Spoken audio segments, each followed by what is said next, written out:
In this video, I'll be showing you how to back up a trailer and some helpful techniques to make the process a whole lot easier.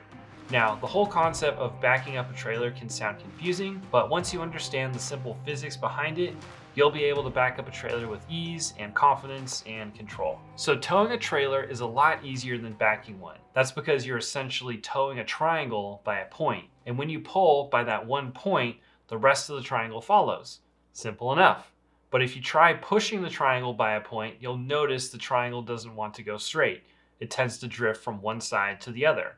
That's because the triangle can be easily pushed off balance. The same principle applies to a trailer, the 3 points being the tongue and the 2 wheels. The key is maintaining balance when moving backwards and controlling the sideways movement when turning. Before you attempt to back a trailer, there are a few things that you can do to set yourself up for success and make backing easier. Find a large open area with nothing and nobody around. In an area like this, you won't have to worry about hitting anything or getting in the way of other drivers. Now, I don't recommend practicing in a busy parking lot or down your street because there will be some obstacles to worry about, like parked cars, pedestrians, light poles, etc.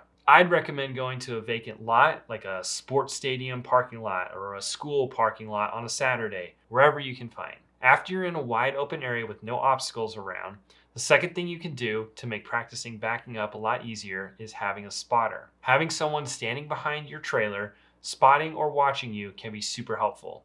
Seeing behind you and judging distances when backing up can be extremely difficult. So having a spotter to watch your back can be very helpful and prevent accidents. Number 3 is tow mirrors. Some trailers can be very tall and wide and make seeing around them when backing up very challenging. Some cars have better mirrors than others, but most are very small and do not extend far enough to see around your trailer. I'd suggest getting a pair of tow mirrors for your vehicle. You can find affordable tow mirrors online that clip to your vehicle mirrors and give you much more visibility. And my last tip is to eliminate distractions. Turn off the radio, hang up the phone, and just focus on driving. The last thing you want to do is crash your truck and trailer into another car because you weren't paying attention. Now, with these tips in mind, position your truck and trailer where you can back up for a long way. Be sure that your truck and trailer are straight before backing up. You don't want to start off by trying to get straight.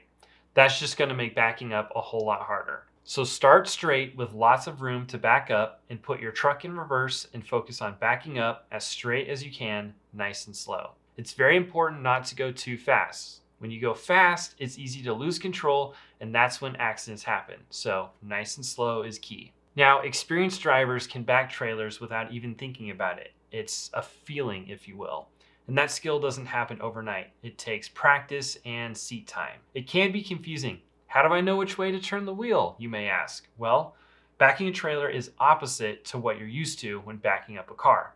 Turning the wheel to the right when backing up doesn't turn the trailer to the right. It turns it to the left. It's opposite. This is because when you turn the wheel to the right, the back of the car goes to the right, but so does the tongue of the trailer. And when the tongue of the trailer goes to the right, the back of the trailer goes to the left. So some people may just remember this when they are backing. I want the trailer to go to the left, so I'm going to turn my wheels to the right. Perfect, that works.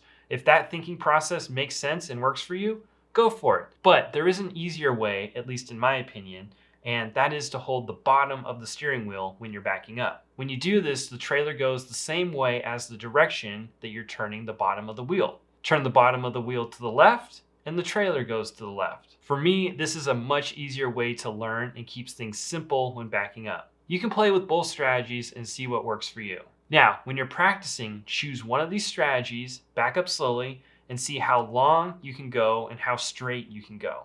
If your trailer begins to veer from one side to the other, make small corrections to your steering wheel to bring the trailer straight again. If you make large adjustments to your steering wheel, this will cause big, sharp movements to your trailer. And this is called oversteering, and you'll end up backing your trailer in a large S movement, which isn't good. You want to be in control of where your trailer is going. And don't worry if you make a mistake or jackknife the trailer. Just stop, drive forward until your trailer is straight, and then try it again. Keep practicing this over and over until you can confidently back up in a straight line over a long distance. Once you get the hang of backing up straight, you can practice making a turn. Just make a nice shallow turn, nice and slow while maintaining control and keeping a consistent angle. I'd recommend starting off by making your turn on the driver's side because it's easier to see the driver's side than the passenger side. The driver's side mirror is easier to see because it's closer to you and you can stick your head out the window if you need to. But again, practice this with the spotter. And one thing that I like to recommend for people when they're learning how to back up and trying to make turns is to find a target, whether that's a parking spot or a specific area that's not directly behind you, and try to land your trailer in that area. Or if you're in a large parking lot and there's curved lines on the ground, see if you can back up and follow those lines. But that's it for this lesson. Let me know in the comments below if you have any questions, and we'll see you in the next video.